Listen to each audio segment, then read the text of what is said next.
Hello friends, अस्सलाम वालेकुम। आज की क्लास में आप लोगों का वेलकम है, खैर मकदम है।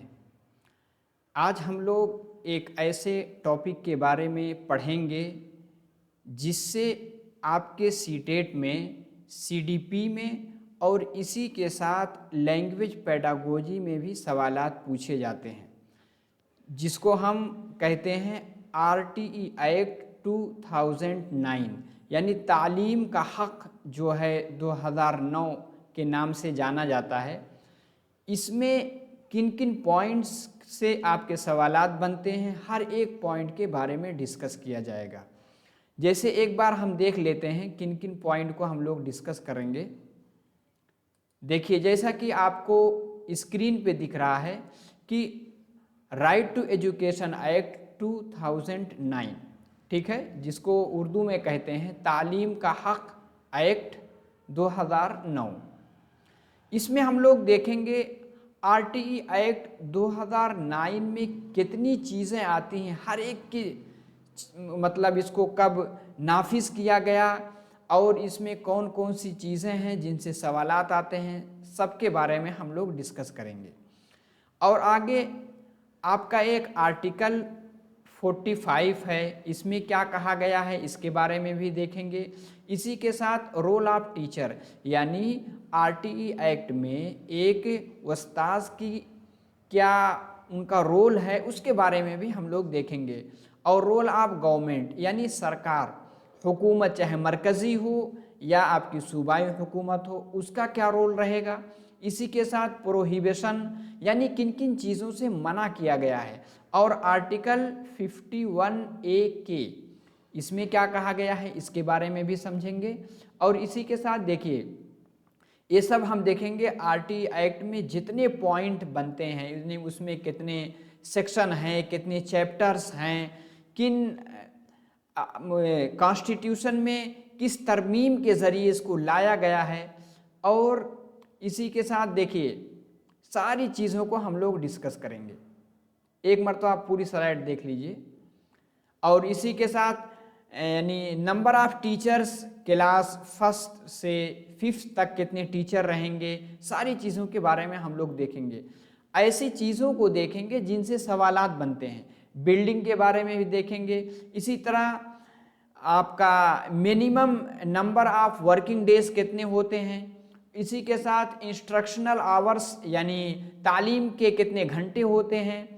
फिर हम देखेंगे वर्किंग आवर्स पर वीक, यानी एक हफ्ते में हम यानी कितने काम करने के दिन होते हैं, काम करने के कितने घंटे होते हैं, सारी चीज़ों के बारे में हम देखेंगे।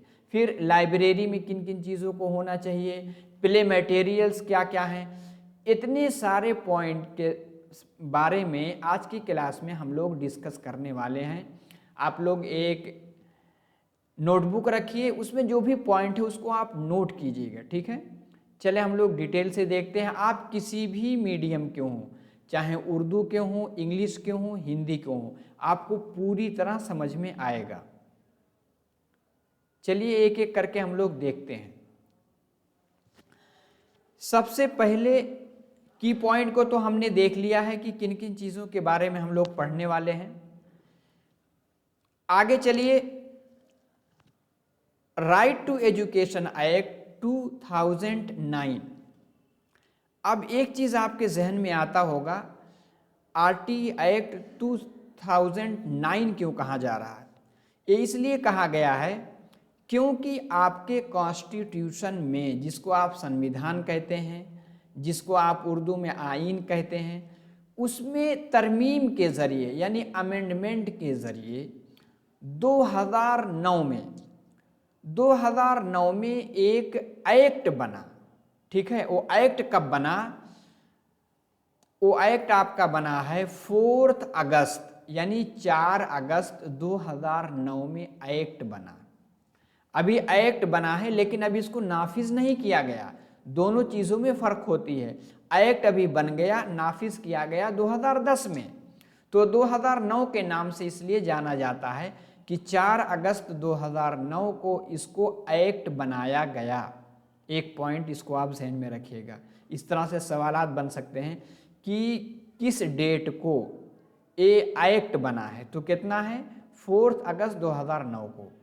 इसमें क्या कहा गया है, इसमें कहा गया है क्लास फर्स्ट से 8th तक, यानी दर्जा 1 से 8वीं जमात तक के बच्चों को फ्री और कंपलसरी, यानी फ्री मतलब मुफ्त, कंपलसरी यानी लाजिम ज़रूरी तालीम दी जाएगी।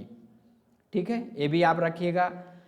इस तरह से पूछा जा सकता है क्लास कब से, 1st से 8th तक। तीसरा पॉइंट ये है कि इसमें ये जो आर्टिकल एक्ट है, जब इसको आप कॉन्स्टिट्यूशन में उठाकर देखेंगे तो उसमें सेक्शंस कितने हैं। सेक्शंस का मतलब इसको आप उर्दू में समझ सकते हैं हिस्से कितने हैं, हिस्से कितने हैं, इसी के साथ हिस्से कितने हैं 38 यानी 38। आगे चैप्टर्स कितने हैं, क्या चैप्टर्स, चैप्टर्स कितने हैं 7। चैप्टर्स को उर्दू में लिखकर आ सकता है बाब, कितने बाब हैं, हिंदी में लिखा गया भाग, कितने भाग हैं, कितने हैं 7।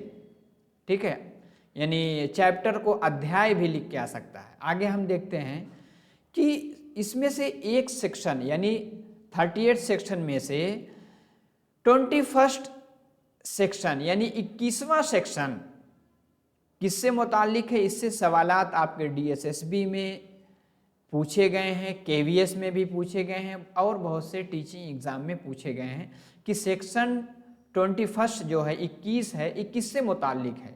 इसको आप याद रखिएगा, स्कूल मैनेजमेंट कमेटी। इसमें कहा गया है स्कूल का एक मैनेजमेंट, जिसको आप हिंदी में कहते हैं प्रबंधन, यानी बंदोबस्त की एक कमेटी होगी। ठीक है, उसमें एक चीज़ कहा गया है, उस कमेटी में 75% मेंबर यानी 100 लोग हैं, उसमें से 75% लोग क्या होंगे, वो बच्चों के जो पेरेंट्स गार्जियन यानी उनके जो वालिदैन हैं वो लोग उसमें रहेंगे और 25% दूसरे लोग रहेंगे। ठीक है, की पॉइंट आपने नोट कर लिया। आगे चलते हैं, आप इसका स्क्रीनशॉट भी ले सकते हैं। चलें आगे चलते हैं। देखिए जो स्लाइड दिख रही है, निज़ाम अकेडमी 22 करके टेलीग्राम चैनल है, इस पर PDF डाल दी जाएगी ताकि आप उससे रिवीजन कर सकें। इसकी लिंक डिस्क्रिप्शन बॉक्स में है, उस पर क्लिक करके आप उससे जुड़ सकते हैं। अगर आप नए हैं तो चैनल को ज़रूर सब्सक्राइब कर लें। 2-3 चैप्टर पढ़ाने के बाद आपके जो प्रीवियस ईयर जो जैसे 2023 में आपके जो पेपर आए हैं उसको एनालाइज किया जाएगा, यानी उसका तज्जिया किया जाएगा। हर एक ऑप्शन के बारे में देखा जाएगा कौन सा ऑप्शन सही है, दूसरा सही नहीं है तो क्यों नहीं सही है।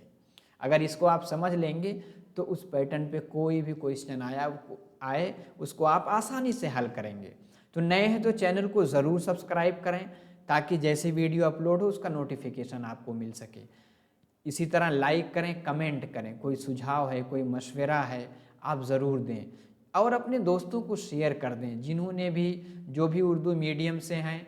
CDP में भी उनको मदद मिलेगी, उर्दू उन्होंने लैंग्वेज में उर्दू लिया है, उर्दू लैंग्वेज लिया है, उनको पूरा फ़ायदा मिलेगा। ठीक है, चलें आगे चलते हैं।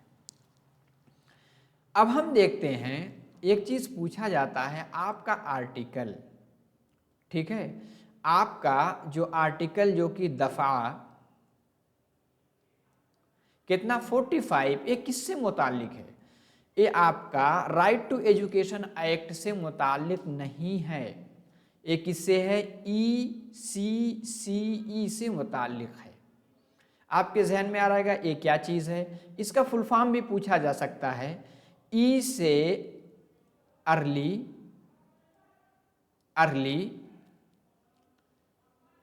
उसके बाद C से चाइल्ड और फिर C से care, early child care and education.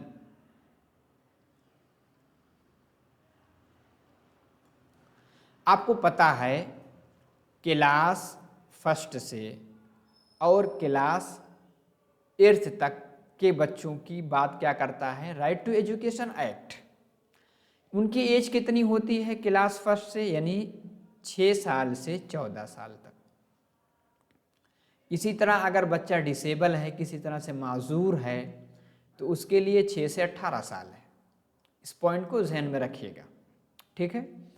अब यहाँ सवाल आता है, जब 6 साल का बच्चा है, अक्सर आप देखेंगे बच्चे 3 ही साल पे पढ़ना शुरू कर देते हैं। तो 3 साल से 6 साल तक बच्चे कहाँ पढ़ेंगे, कैसे पढ़ेंगे? आपने देखा होगा आजकल का जो सिलेबस है, पहले बच्चे नर्सरी में जाते हैं, उसके बाद LKG, उसके बाद UKG, नर्सरी में जाएगा 3 साल का बच्चा रहेगा। तो 3 साल तक पढ़ाई जो CBSE बोर्ड में आप देखेंगे, इसी तरह आप देखेंगे जो सरकारी स्कूल हैं वहाँ आंगनवाड़ी खुलते हैं, वहाँ 3 साल के बच्चे जाते हैं। जो 3 साल तक कहाँ पढ़ेंगे? आंगनवाड़ी में पढ़ेंगे, इसी के साथ नर्सरी, LKG, UKG में पढ़ेंगे।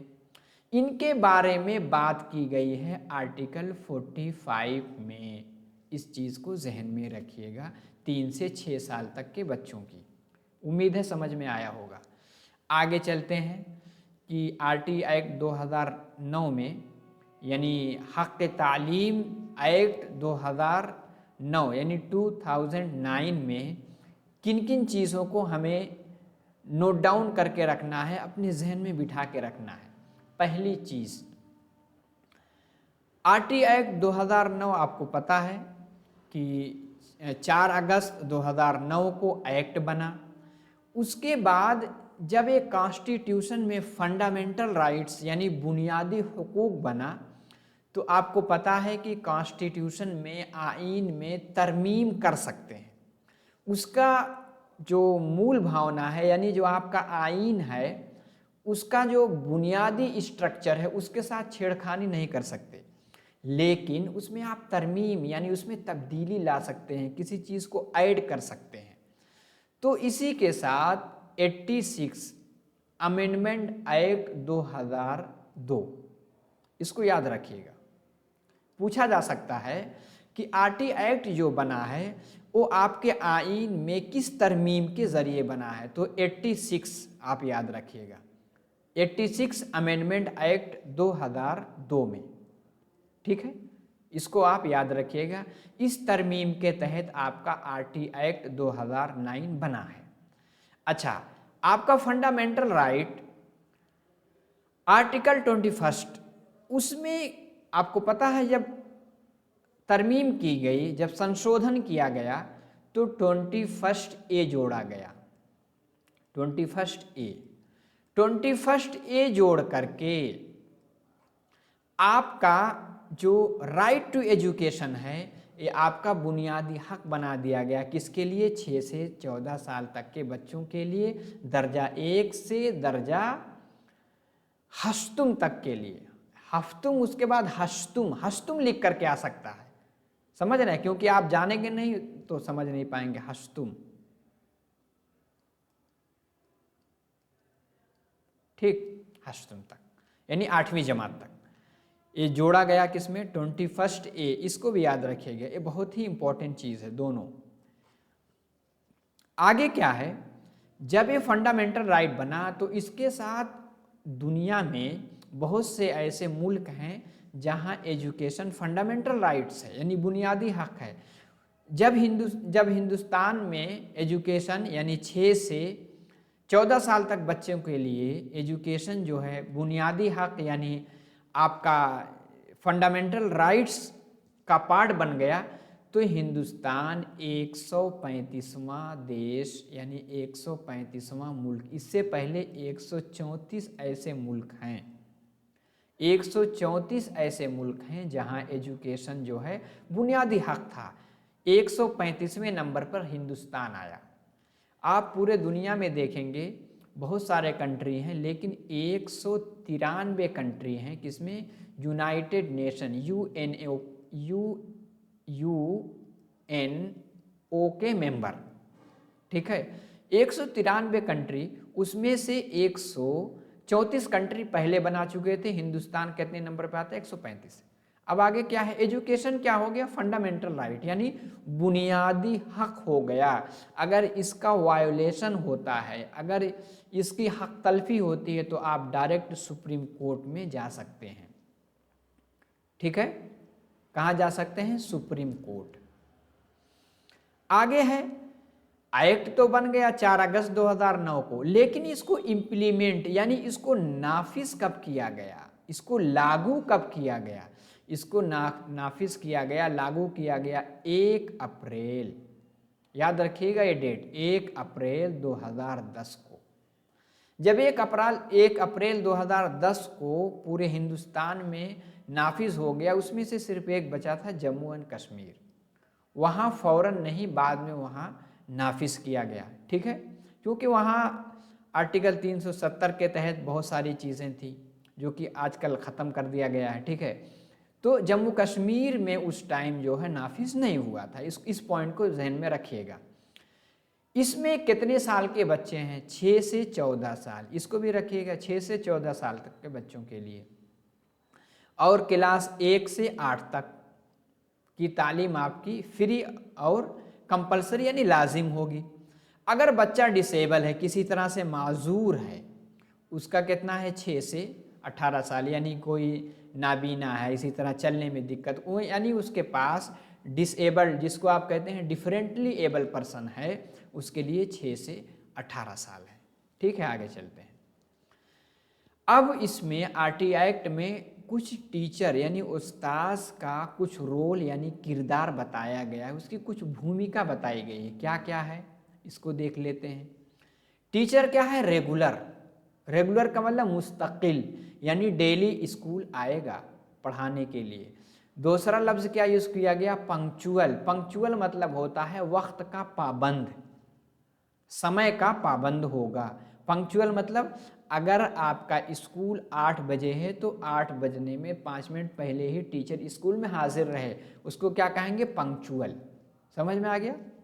आगे है कंप्लीट एंटायर करिकुलम, यानी साल में ईयरली लेसन प्लान बनाया जाता है, इसीलिए साल में जितने वर्किंग डेज हैं उसको ईयरली लेसन प्लान बना करके, यूनिट प्लान बना करके, पूरा सिलेबस, पूरा जो निसाब है, पूरा करिकुलम है, उसको टाइम पे यानी सालाना एग्ज़ाम से पहले पूरा कराना भी टीचर की जिम्मेदारी है, ठीक है।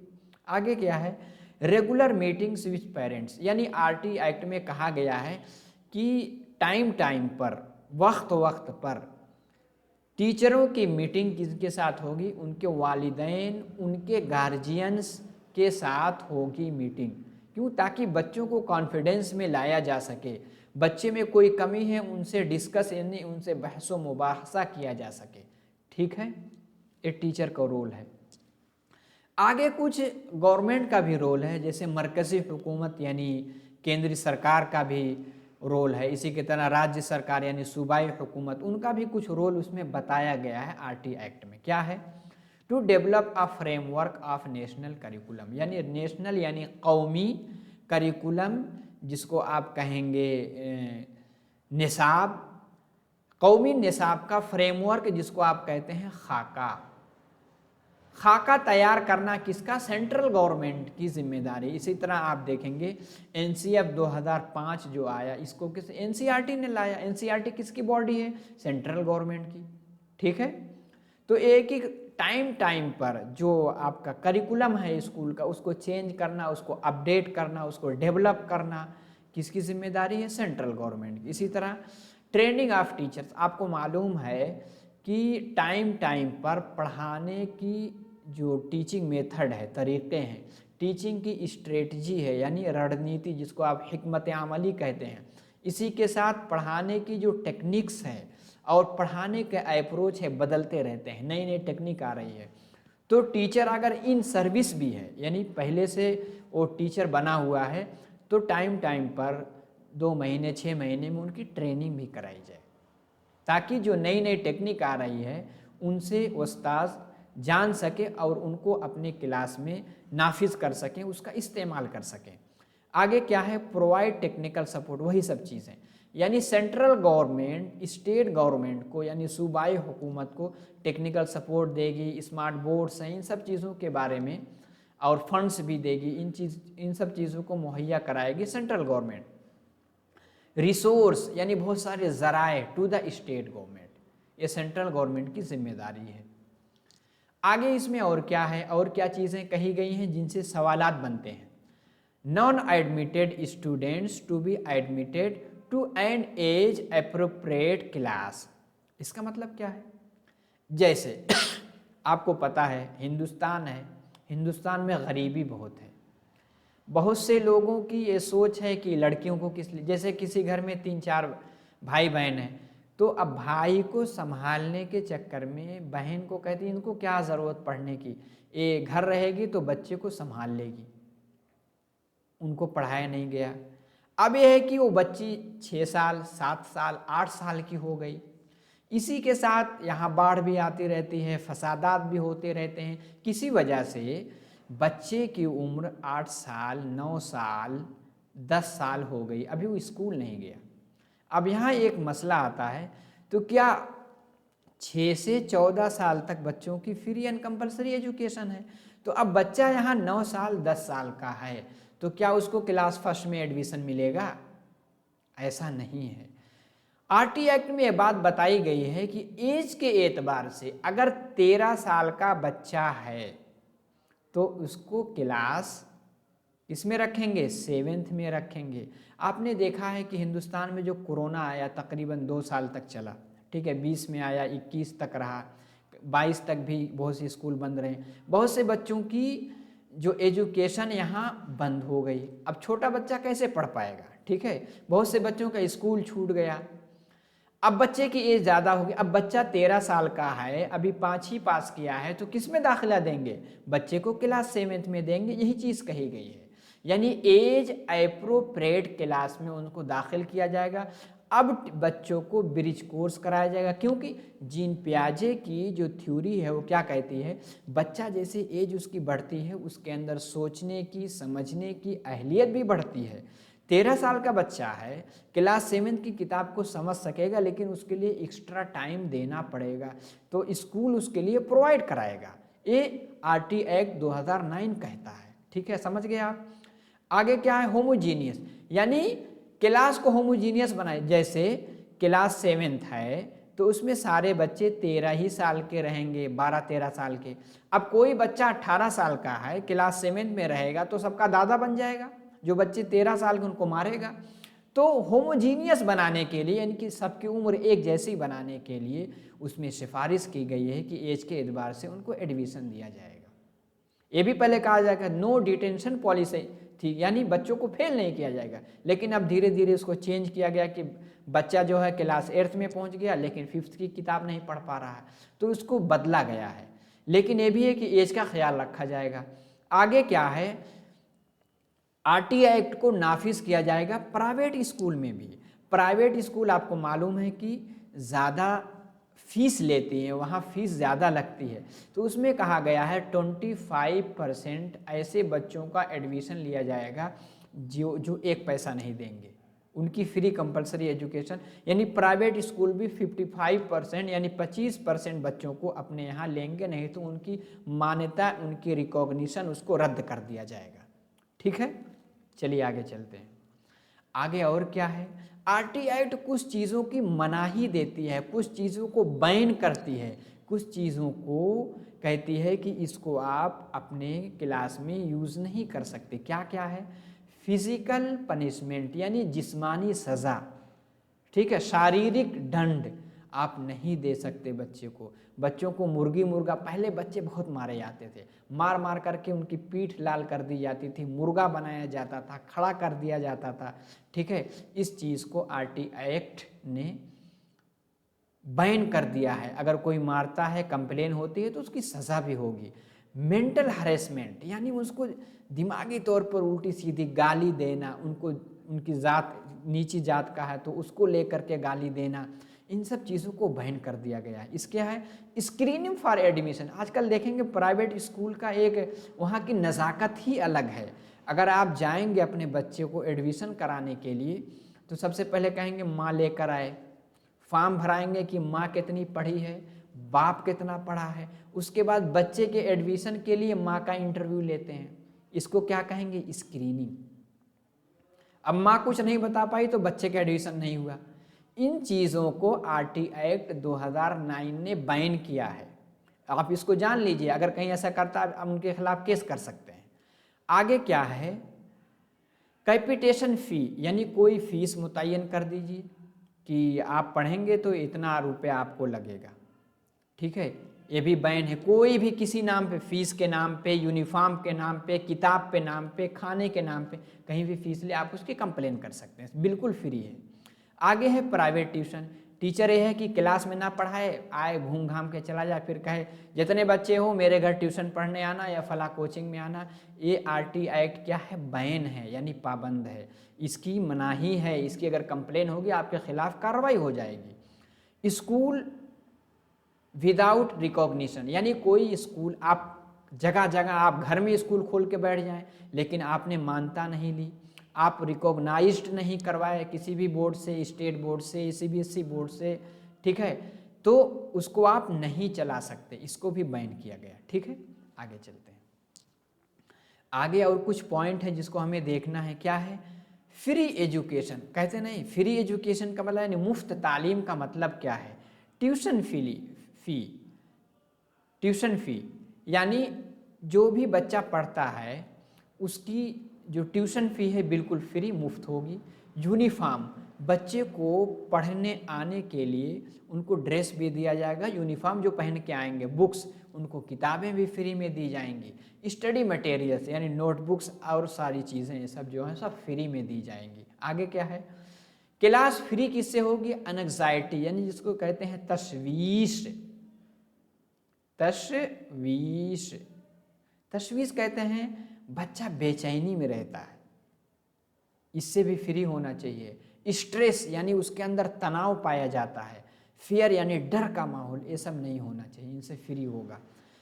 अब आगे है कि बच्चों के स्कूल की एक डिस्टेंस भी मुतय्यन किया गया है RT एक्ट 2009 में। कहा गया है अगर प्राइमरी स्कूल है जर्दा 1 से 5 तक है तो उनका स्कूल 1 किलोमीटर के अंदर आना चाहिए, ये भी कहा गया है। और अगर अपर प्राइमरी है यानी 6 से 8 तक का स्कूल है तो उसके लिए 3 किलोमीटर यानी एक कोस के अंदर, ये 3 किलोमीटर के अंदर जो है आना चाहिए, ठीक है, समझ में आ गया। यहाँ 1 किलोमीटर, यहाँ 3 किलोमीटर, क्योंकि बच्चा बड़ा है तो जा सकता है, सवारी का इंतज़ाम कर सकता है, ये कहा गया। अब हकीकत में ज़मीन पे कितना इसकी हकीकत है आपको पता है, जिस पर कोशिश की जा रही लेकिन पूरी तरह नाफिज नहीं, लेकिन इसको जानना एग्ज़ाम पॉइंट ऑफ व्यू से मैं इस तरह से RT एक्ट आपको पढ़ा दूंगा, किसी भी मीडियम के हैं, चाहे आप उर्दू के हों, इंग्लिश के हों, हिंदी के हों, इसके बाद इससे कोई भी क्वेश्चन आए तो आप फ़ौरन सही जवाब देंगे, ठीक है। आगे चलते हैं। इसी के साथ नए हैं तो चैनल को ज़रूर सब्सक्राइब कर लें, ठीक है, ताकि कोई वीडियो आपके लिए अपलोड हो आपके पास नोटिफिकेशन मिल जाएगा। अच्छी लग रही तो लाइक ज़रूर करें ताकि मोटिवेशन बढ़े, आप कमेंट भी कर सकते हैं, ठीक है। चलें आगे चलते हैं। अब एक चीज़ आप देखेंगे, आर्टिकल 51A के आपके कॉन्स्टिट्यूशन में, संविधान में, आईन में कुछ ड्यूटीज़ दी गई हैं। पहले 10 ड्यूटी थी, अब 11 ड्यूटी हो गई है। 11वीं ड्यूटी वही 86 जो आपका अमेंडमेंट एक्ट 2009 उसी के तहत ही 11वीं ड्यूटी जोड़ी गई है। ड्यूटी क्या है, पेरेंट्स की है, जिनको आप कहेंगे वो ड्यूटी जो है गार्जियन की है।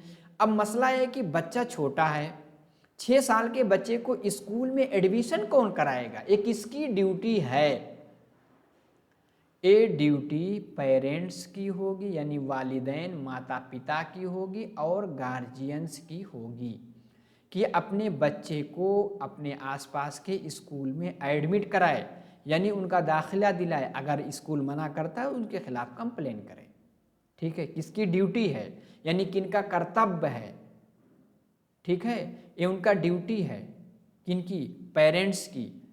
इस किस में है, ये 51A आ जाए तब भी यही है, या के करके जोड़ा गया ये भी आ जाए तो ये किसके लिए है, पेरेंट्स की ड्यूटी है अपने बच्चों को एडमिशन कराना।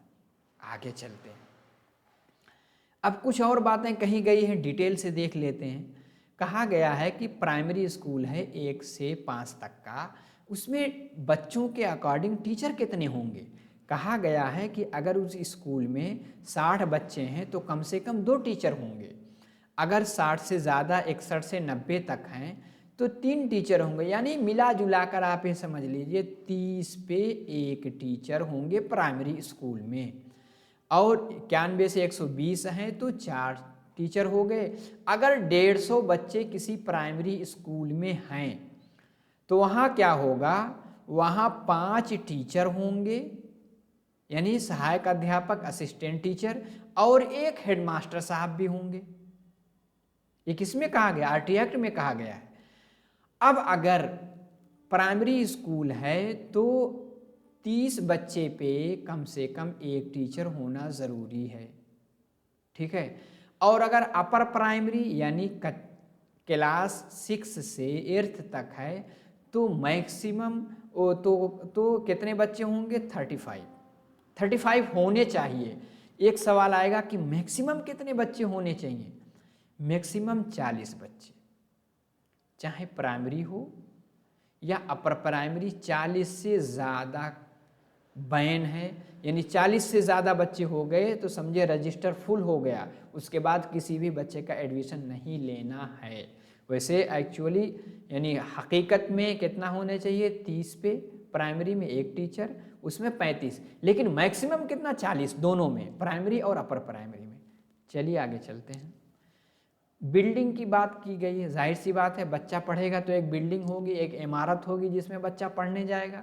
उसमें क्या कहा गया, हर एक टीचर के लिए 5 टीचर हैं तो उनके लिए कम से कम 5 क्लासरूम होना चाहिए। कहाँ, स्कूल में, ठीक है।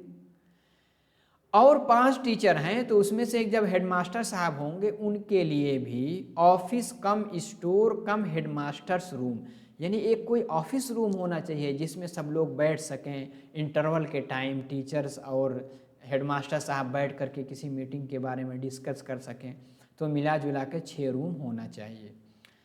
सेपरेट टॉयलेट, यानी अगर कोई बच्चा है उसका अलग, बच्ची का अलग, यानी मेल फीमेल दोनों का अलग अलग टॉयलेट होना चाहिए। एक किचन, स्कूल में एक किचन हो, एक रसोई घर हो जिसमें मिड डे मील बन सके। प्लेग्राउंड, बच्चों के लिए खेलने का मैदान हो ताकि वो उनकी जिस्मानी नशोनुमा हो सके। ड्रिंकिंग वाटर, बच्चे के पीने का पानी भी स्कूल में होना चाहिए। इन सब चीज़ों की बात आरटी एक्ट 2009 में कही गई है। अब भी बहुत से स्कूल आप देखेंगे गांव देहात में पीने का पानी नहीं है, खेलने का मैदान नहीं है, ये सब चीज़ें पाई जाती हैं। पहले आप देखेंगे क्या है, स्कूल में टॉयलेट नहीं होता था, इसलिए बहुत सी बच्चियां एडमिशन ही नहीं लेती थी क्योंकि टॉयलेट नहीं है, या है तो सेपरेट नहीं है। इन सब चीज़ों के बारे में आरटी एक्ट 2009 यानी बाकायदा उस पर सर्वे हुआ और देखा गया किन वजह से बच्चे एडमिशन नहीं, एजुकेशन लेवल 50% से कम है, मतलब लेडीज़ का, महिलाओं का, क्यों, उन सब चीज़ों के बाद फ्री एंड कंपलसरी एजुकेशन लाया गया। 2001 अप्रैल 2010 से पूरे हिंदुस्तान में नाफिज किया गया, ठीक है। आगे चलते हैं। और कुछ चीज़ें हैं जिनसे सवालात आपके बनते हैं। Minimum number of working days, यानी पूरे साल में कितने दिन पढ़ाई होगी।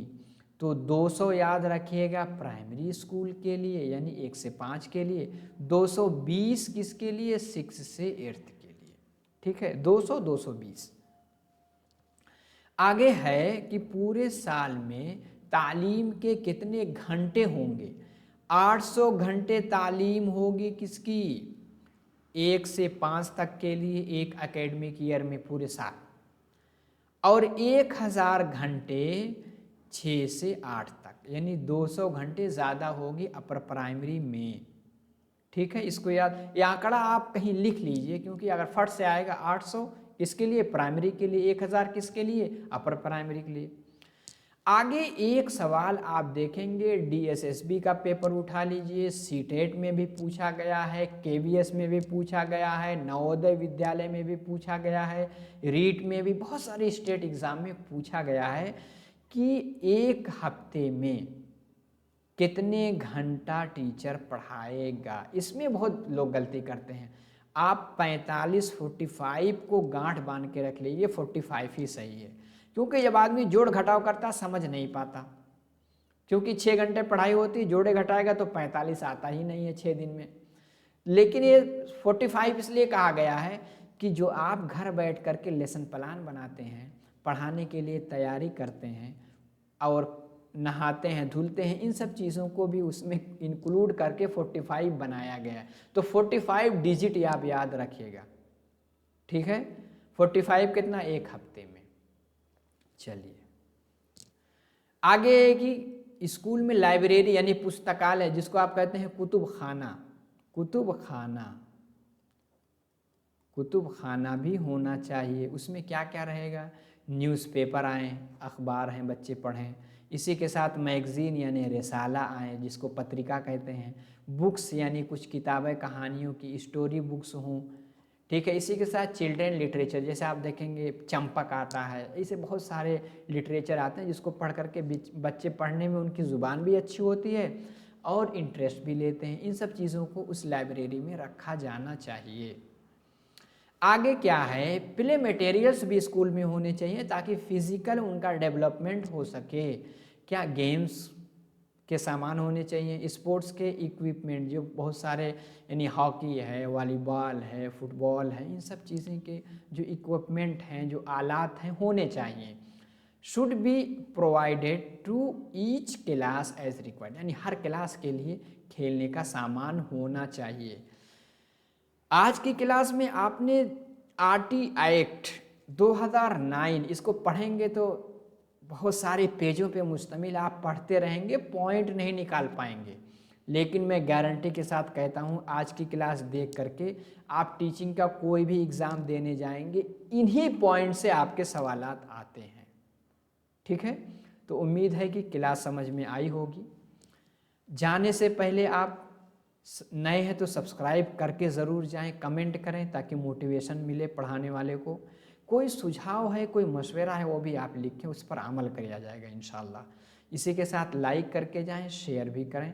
निज़ाम अकेडमी 22 करके टेलीग्राम चैनल, उसकी लिंक मौजूद है, उस पर क्लिक करके आप जुड़ सकते हैं, ठीक है। तो आज की क्लास में इतना ही, अगली क्लास में नए टॉपिक के साथ फिर मुलाकात होगी। सलाम वालेकुम।